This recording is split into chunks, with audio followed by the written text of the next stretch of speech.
Minnesota native Mara Hvistendahl learned Mandarin because of her mother's history in China. Later, as a reporter in Shanghai, Hvistendahl read about a Chinese man found behaving suspiciously in the middle of an Iowa cornfield.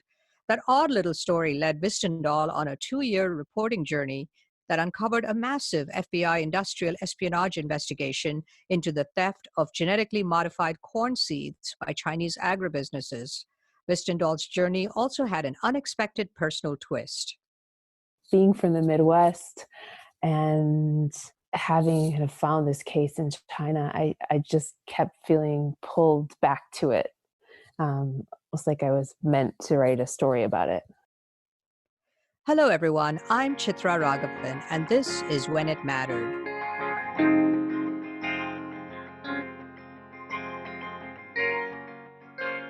This episode is brought to you by Good Story, an advisory firm helping technology startups find their narrative. Joining me now is Mara Hvistendahl, author of the book, The Scientist and the Spy. Mara, welcome to the podcast. Thank you so much for having me here. You became a Mandarin speaker because of your mom's amazing story. What was that story?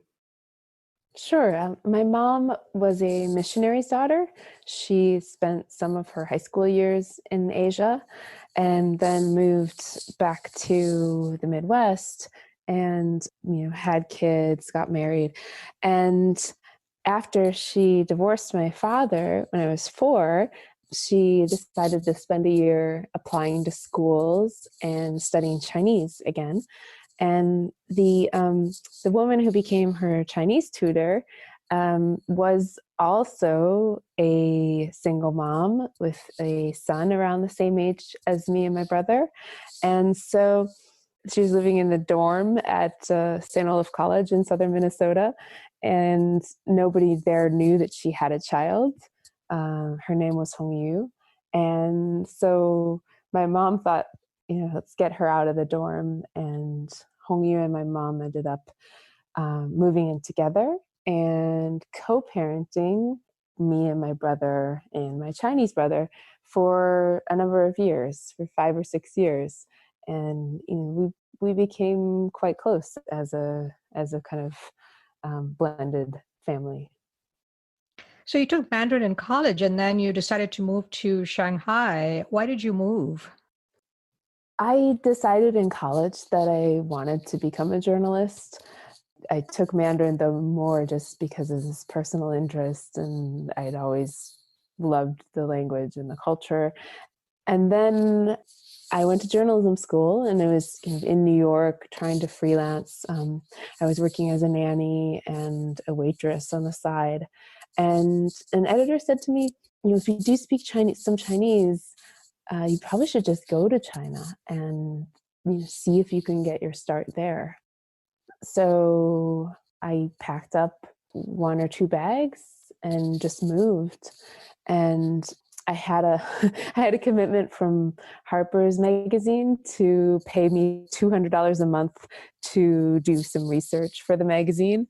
I found an apartment that cost $150 a month. So that left like $50 for noodles. I ate a lot of noodles, and at that time it was pretty affordable to live in China, and it was just a really, really fascinating place. So I was in Shanghai.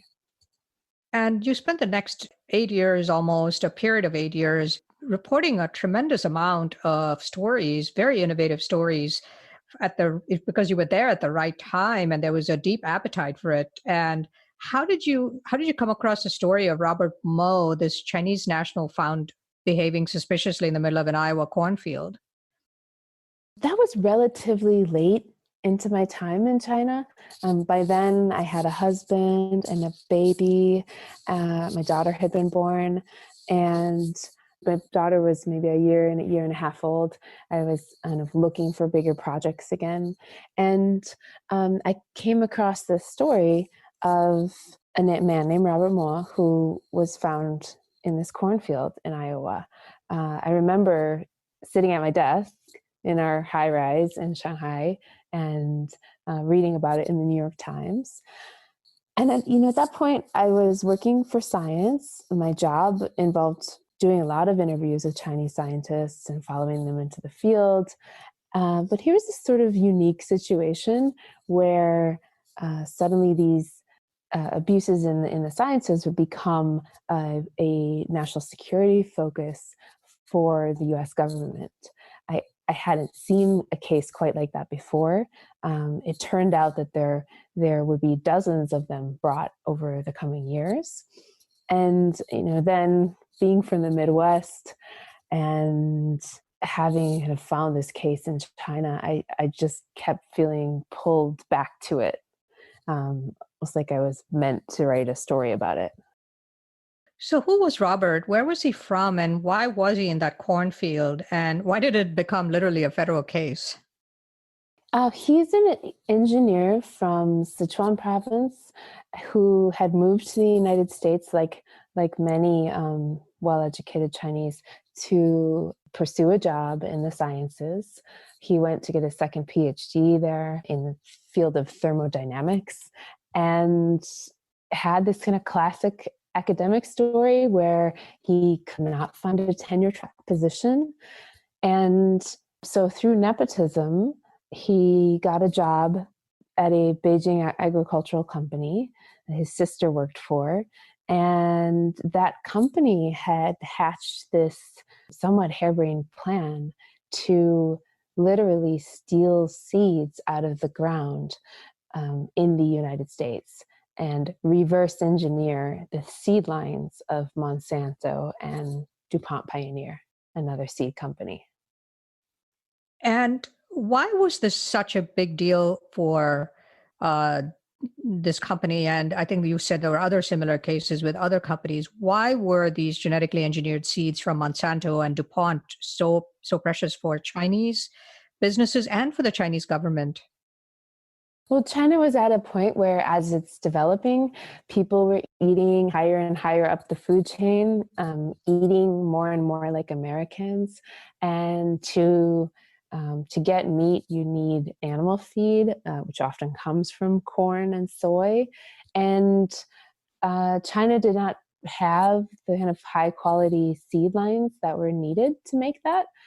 And so one way would have been to spend years of research developing them. DBN, the company that Robert worked for, saw this shortcut of going to the United States to steal them. And I guess China is the biggest importer of soy and corn for this particular reason, right? They have more and more affluence and people wanting to eat meat. That's right. That's right. I mean, the plan that they came up with was elaborate and also very silly at the same time. It involved buying farms in the Midwest, posing as farmers there, at one point trying to smuggle seeds back to China in microwave popcorn bags. And the reaction of the FBI was equally outsized.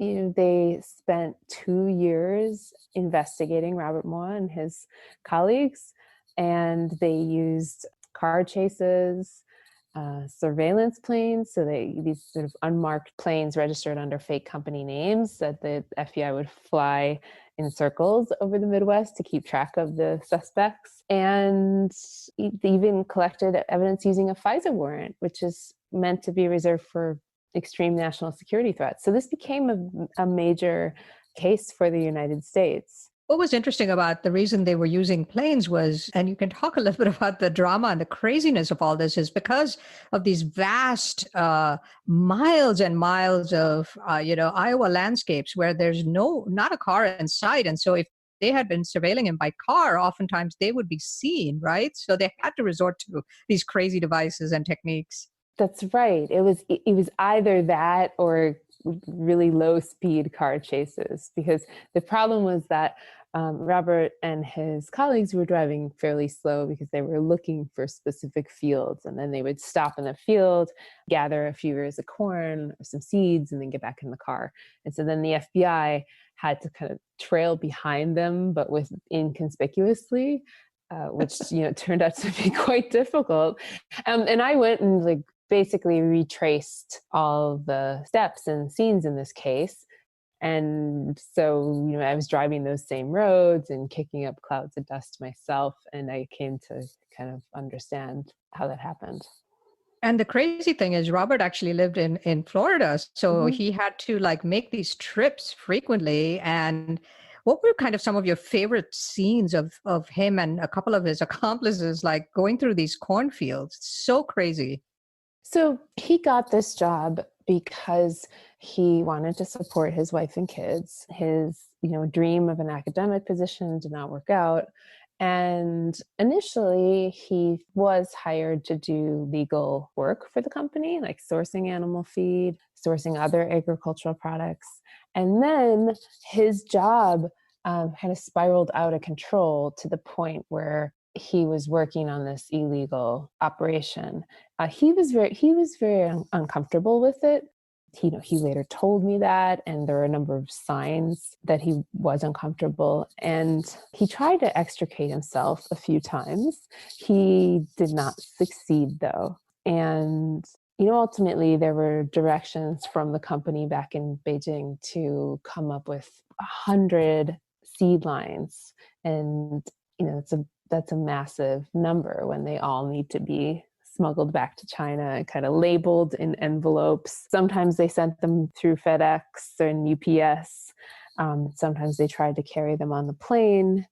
And sometimes they used the microwave popcorn bag approach. And these were literally thousands of seeds. We're talking thousands and thousands. Sometimes their Mhm. packaging cost was like $1,000 a box, right? Or Right.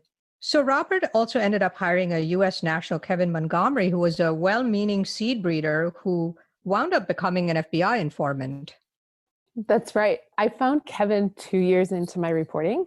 So at that point, I already knew a lot of the people involved with the case. I thought I knew kind of the basic trajectory that the story would take. And then I was driving around Southern Illinois, knocking on doors, trying to find people who had come into contact with Robert, could kind of describe him to me. And I found out that Kevin had been working for Robert and DBN for several months as a consultant. And then one day he was coming in from the fields, and it was a very hot day in July. So he's wearing like cutoff shorts and a t-shirt and a belt filled with tools. And the FBI pulls up, and he says to agents in suits and like sunglasses, dark sunglasses, get out. And after that encounter, he becomes an informant for the FBI. And so he was just a fascinating character because he had this insight into both sides. I think one of my favorite scenes in the book was that first conversation with the FBI agent sitting at the table, and they're in suits and glasses, and he's got his cutoff Yeah. shorts and he's drinking glass after glass of lemonade because it's so hot and they can't accept a drink because they can only accept drink from closed containers. So they're slowly starting to fade over 5 hours of questioning. I thought that was amazing color and drama. That's right. That's right. Yeah, Kevin is very detail oriented. So he'd written a lot of this down months before I met him. He'd written a play by play account of that interview for his friends. And so he was a great source. It was, felt lucky that I was able to meet him. But I did also spend a lot of time talking to Robert Moore himself and also to the lead FBI agent on the case. And I really tried to construct this story from all of these three perspectives and to tell it through their eyes. So you have these three interwoven narratives, one of which is happening from the perspective of Robert Moore, and one from the perspective of the FBI agent, Mark Benton, and then a third from Kevin. So tell us briefly, without giving away the end for potential readers, what happened to Robert and his accomplices? I mean, Robert always feared that he was going to get caught. What happened? The FBI did catch him, and it was a pretty dramatic arrest one morning in December, agents swarming the house and so forth. What ensued was a extended battle in court, part of which I was able to be present for. And his lawyers fought so hard that they were able to get many documents showing that gave a lot of visibility into what the U.S. government had done in the course of this investigation. And so for me as a journalist, that was really fascinating. And that allowed me to turn this into a very rich story. There were several airport busts that happened in the book, and I had dialogue, what the FBI said to people at those specific moments. They had also bugged the vehicles of Robert and his colleagues. And so, I knew what they were saying in the car to each other as they were driving around the Midwest. And some of it was kind of comical. They would joke about Jackie Chan movies and then talk about why Americans need such big cars and why Walmart is open late. And, all of these just very rich details came out in that process. It's absolutely amazing the level of detail that you went into. When you started the story reporting, it was the story of Robert, but it ended up being sort of a much bigger story. How did the story evolve over time? Well, from the beginning, I was interested in this case because there were so many other cases happening at the same time. Roberts was in a way the most colorful manifestation of this crackdown on trade secrets theft, but there were several other cases, and so I saw that focusing on this one case would be a way to tell this broader story. And these range from cases where somebody stole military technology and it was quite cut and dry. Like, for example, the person had stored reams and reams of documents under his house. But two cases where the FBI showed up on someone's doorstep to arrest him, and the scientist turned out to be completely innocent.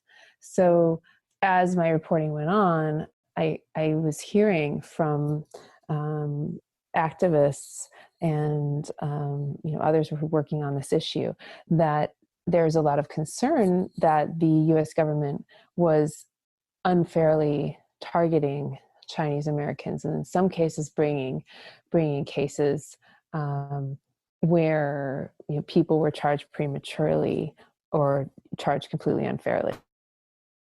And what's a startling statistic in your book was that when after the FBI shifted focus from law enforcement to national security, economic espionage became such a top priority that they actually have investigations, cases open in all 50 states. So this is a huge government priority. That's right. Yeah. FBI Director Christopher Wray said recently that there are over 1,000 active investigations. And I think anytime our national security priorities shift, we need to examine those more carefully. As we learned after 9/11, a legitimate threat can sometimes provoke overreaction or a wrong reaction. And we have to make sure that doesn't happen in the case of Chinese technology theft. And one of the things you talk about is this undercurrent of racism, essentially in the criminal justice system and in sort of the court system too, and the fact that ethnicity has become a factor in FBI investigations of Chinese scientists.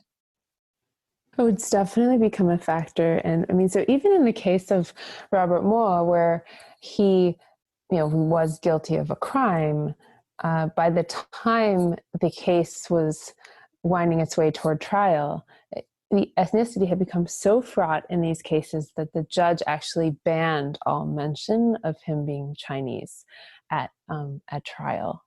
And the reason for that history, in part, is that going back to the 1960s and 70s, the FBI really heavily scrutinized Chinese American scientists in the United States, and these included U.S. citizens. In part of my research, I was able to get documents using the Freedom of Information Act request, showing that there was a dedicated FBI program devoted to surveilling Chinese American scientists. So there's a lot of resentment and suspicion now that's left over from that era, and also a factor of more recent cases, like the Wenho Lee case, like these cases in the past few years where innocent people were arrested. Your book is also about the corporatization of agriculture and the global seed market and this intense amount of consolidation that's taken place. How did that play into this story and other seed theft cases? I mean, there's this other underlying big story behind this. That's right, and that's a story I didn't set out to find. It came up as I talked with more people who work in agriculture and farmers, talking with Kevin Montgomery, the informant. He was himself a victim of corporate consolidation. He'd been laid off in mergers. If you look at that industry, it's been characterized by massive consolidation. So, just decades ago, there were dozens or hundreds of seed companies in the United States.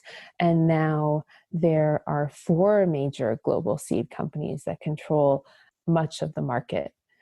And so these cases involving Chinese trade secrets theft are ostensibly brought to protect American innovation and keep America competitive.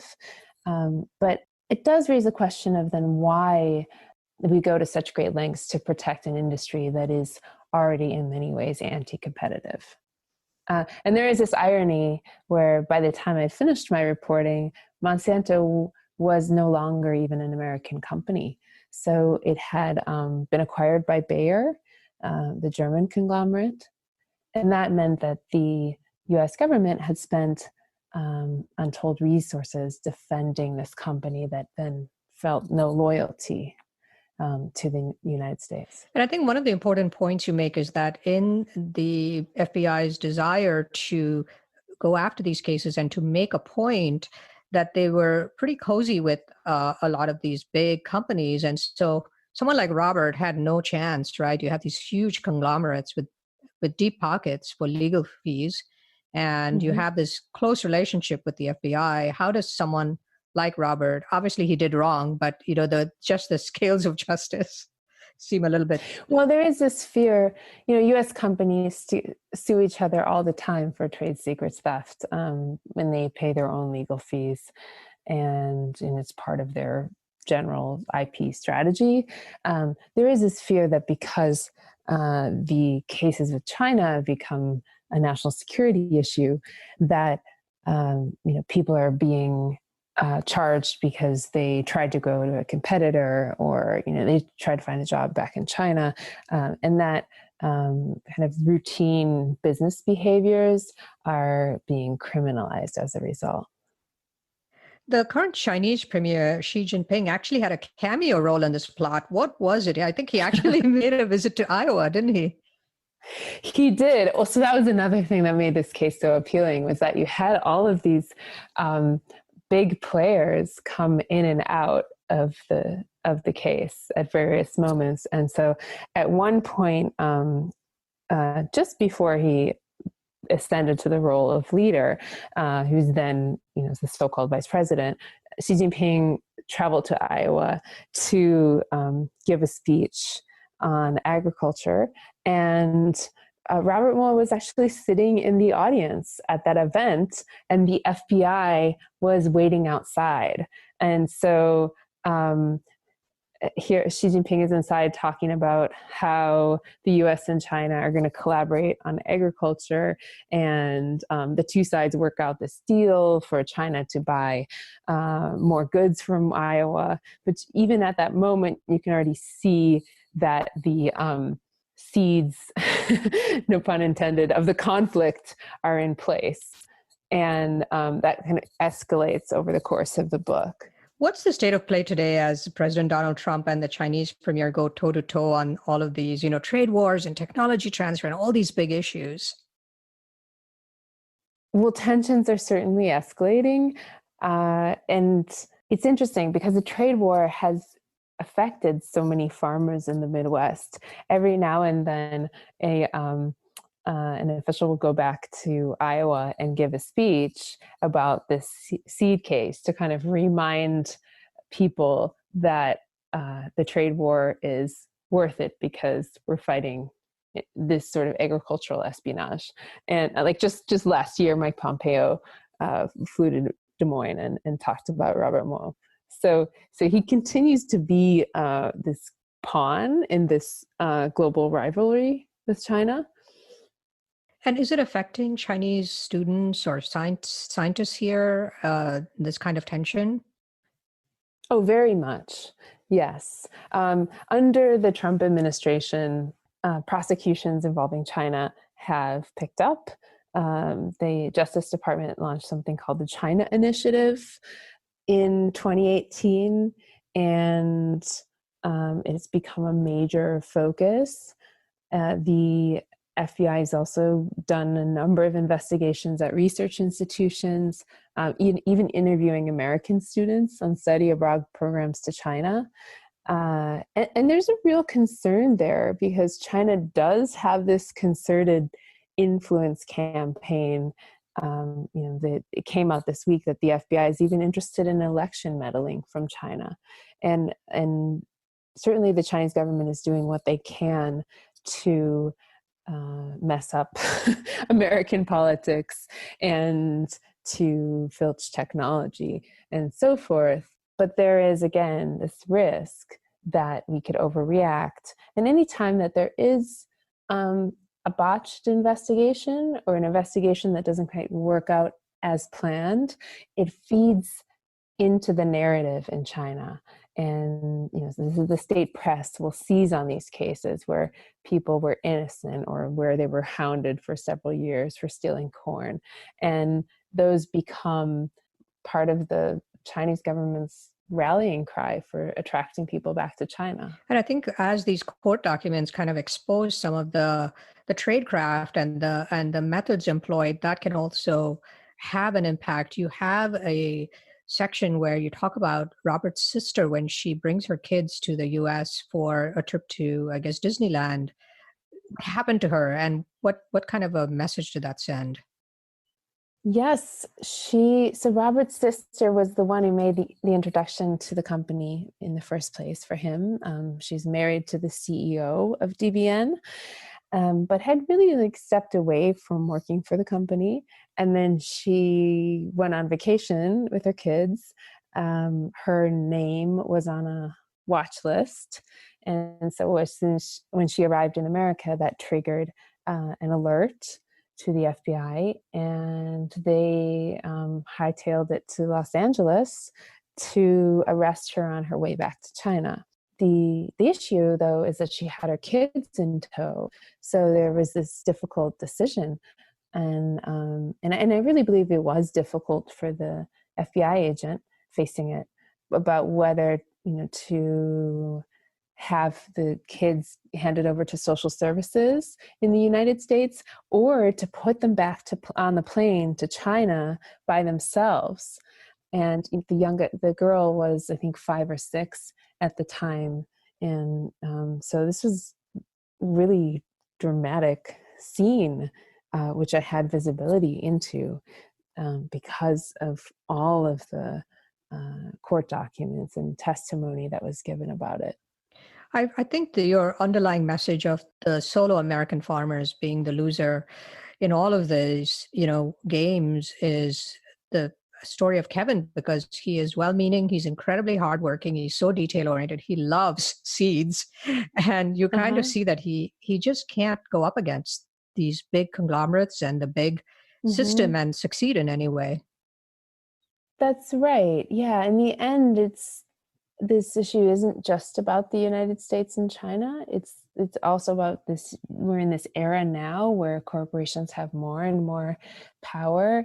And when we look at how to make the research base more innovative, we have to keep in mind that cases brought on behalf of these companies may just help them become more powerful. At the same time, I tried to come at this topic from a place of just sympathy for the common person in both in China and in the Midwest, and to really look at who are the people on the ground who are affected by these cases. And so one of them was Kevin, but there are also a number of other farmers, both in the U.S. and China, who I talked to. So in the 6-year investigation, right, there was a message that was intended to be sent to China. Do you think that using Robert as the example did convey that message? I'm skeptical that the government achieved what it wanted to with this case. In the end, there were 7 people charged, including Robert. 5 of them are still on the FBI's most wanted list. Charges against the 6th person were dropped, and so only Robert ends up paying any consequences for what happened. And meanwhile, DBN, the company that he worked for, is going strong.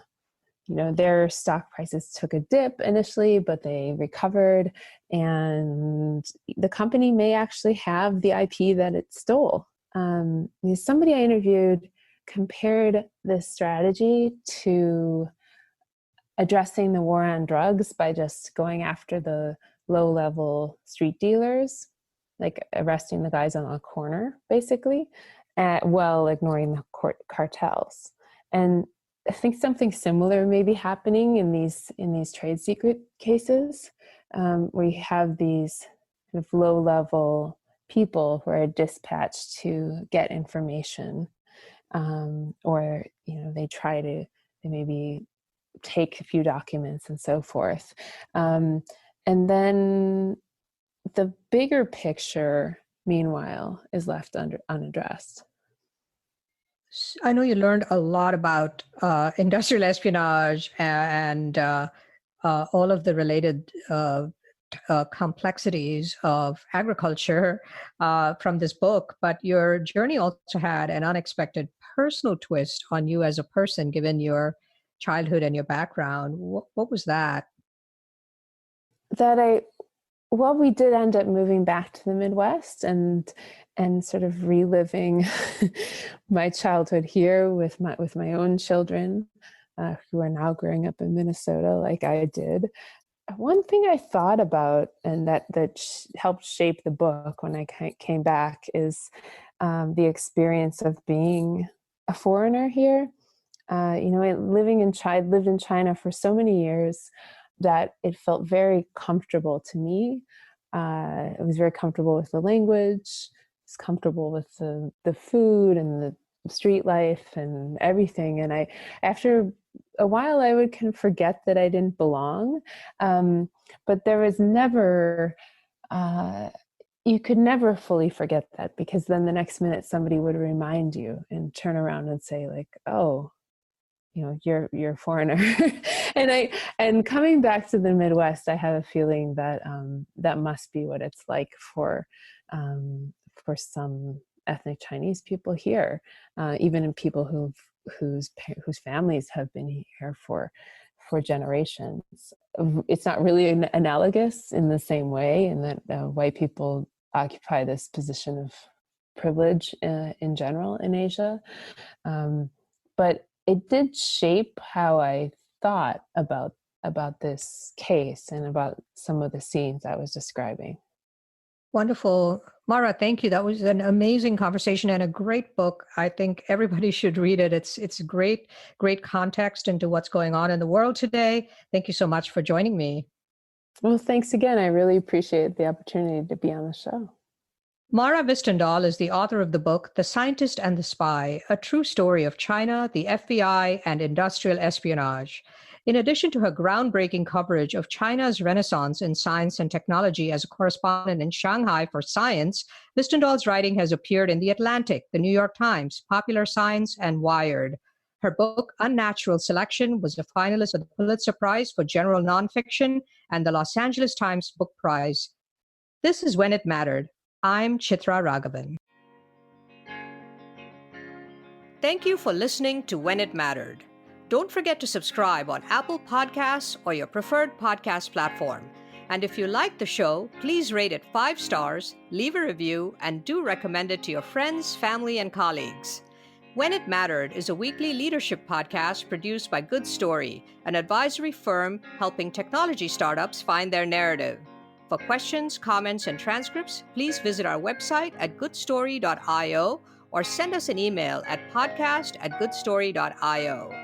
Our producer is Jeremy Kaur, founder and CEO of Executive Podcasting Solutions. Our theme song is composed by Jack Yeagerline. Join us next week for another edition of When It Mattered. I'll see you then.